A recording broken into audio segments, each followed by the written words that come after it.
Are you looking for the best mobile game controllers? In this video we will look at some of the 6 best controllers on the market.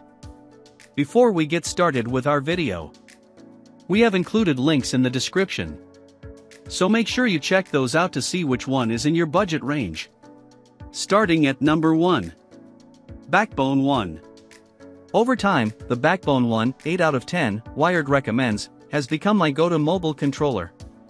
The cradle design stretches to slot your phone into the USB-C connector. There's a Lightning version for older iPhones, for a reliable and speedy connection. It's compact but roomy enough to be comfortable for long gaming sessions, has satisfyingly clicky and responsive controls, and offers broad support for your gaming habit, including PS Remote Play, Xbox Remote Play, and Steam Link, as well as cloud gaming with Xbox Game Pass Ultimate, GeForce Now, and Amazon Luna. There's a screenshot or recording button, a mute button, and a 3.5mm headphone port, and you can remap controls in the Slick Backbone app. I recently played Diablo Immortal for hours on the newer version of the Backbone One, and it effectively transforms your phone into a handheld gaming console. Backbone is also trying to unify mobile gaming with its app and subscription service.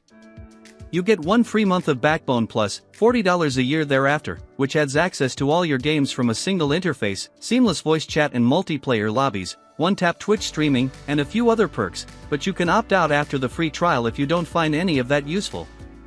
I also tried the PlayStation edition of the Backbone One, $100, and it may be your best bet for a PS5 remote play session on your phone, though it just adds the PlayStation logo and the 4 clear buttons with Sony symbols. The joysticks are still Xbox layout and there's no touchpad or PS button.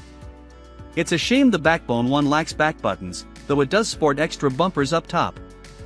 At number 2. GameSir G8 Galileo. If you crave that console feel but want the cradle style to hold your smartphone, try the GameSir G8 Galileo. It's a good size, is comfortable for long gaming sessions, and feels like a real Xbox controller, with stick and button layout to match. You can slide phones up to 7.28 inches tall into the cradle, and the USB-C connector swivels to make life easier. Because you connect via USB-C, there's no need to faff with Bluetooth, and it feels very responsive with virtually zero lag. GameSir has packed in a lot, including Hall effect sticks and triggers, pass-through charging, a 3.5mm audio jack, and 2 back paddles.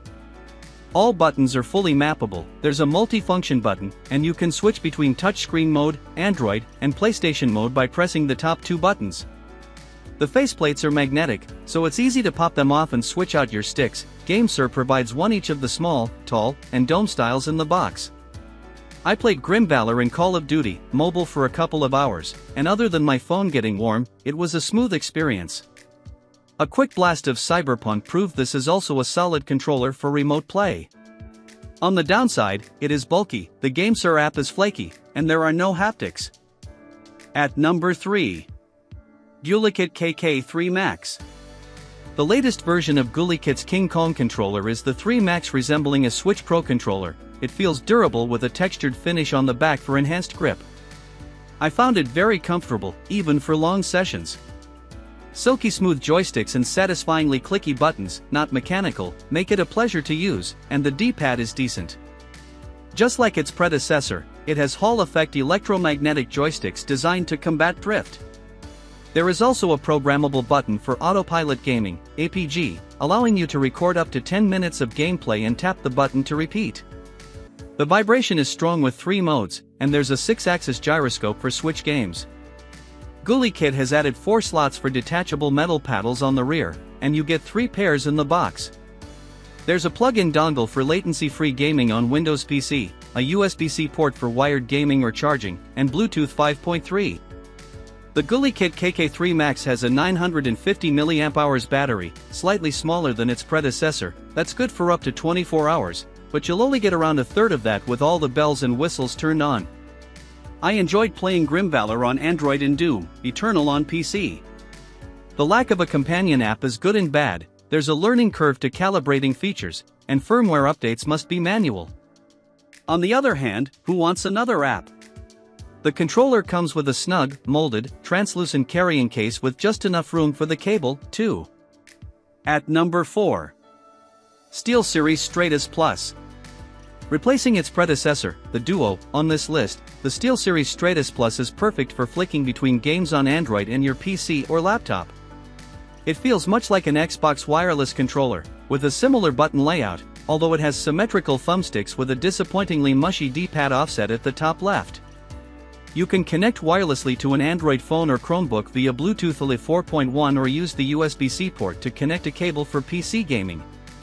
If you crave wireless PC gaming, the Stratus Duo is still a better pick because there's no Wi-Fi support with the Stratus Plus, but you do get a smartphone clip in the box, and it's a clever new design that folds flat for easy storage. While the Duo was prone to disconnecting from my Pixel 6, my week with the Stratus Plus has been plain sailing. SteelSeries says the battery can last up to 90 hours, and just 15 minutes of charging gets you 12 hours of gameplay. Playing bursts of GameSir through the week, there's still battery life, and it feels slick and accurate. The Stratus Plus also worked well with games in my Steam library without configuration, and it's a recommended controller for NVIDIA's GeForce Now. At number 5. Viture X8 BitDo Ultimate Mobile Gaming Controller. The battle for the big TV can be a real pain point for gamers, but the best smart glasses offer expansive virtual displays. Since Viture makes the best smart glasses for gamers, this partnership with 8BitDo caught my attention. The two have already collaborated on the Ultimate C Bluetooth controller. But this cradle design is a big step up, enabling you to plug your phone in via USB-C and plug your Viture glasses into a separate USB-C port, and there's another USB-C port for pass-through charging. Gaming is a breeze with these Hall effect triggers and joysticks, and there are 2 back buttons and a solid D-pad. Everything feels satisfying and responsive, with a pleasing clicky feel. I found the Viture X8 BitDo Ultimate Mobile Gaming Controller comfortable for a long session of Asphalt 9, and it worked great with Diablo Immortal, but you might run into issues with some games. You can use 8BitDo's software to map and customize the feel, and Viture offers a game launcher called GamePal. You will need an Android device running Android 13 and up and with DisplayPort Alt Mode, DP over USB-C, to use this controller with Viture's glasses, but you can use it just as a mobile controller if the device supports USB-C OTG. 8BitDo also offers a similar Ultimate Mobile Gaming Bluetooth controller, $50, and it's a solid pick if you prefer Bluetooth to USB-C and don't have Viture glasses. At number 6. Microsoft Xbox Wireless Controller, White. If you already play on Xbox, you may as well use the Xbox wireless controller with your phone. We have an easy pairing guide, and it's a cinch to pair with an iPhone, iPad, Android phone, or tablet via Bluetooth. It may require configuration for some games, and it's not going to work with everything. If you are an Xbox Game Pass Ultimate subscriber, find out how to stream Xbox and PC games on your Android phone. Add a PowerA Moga mobile gaming clip, $20, to mount your phone, and game on.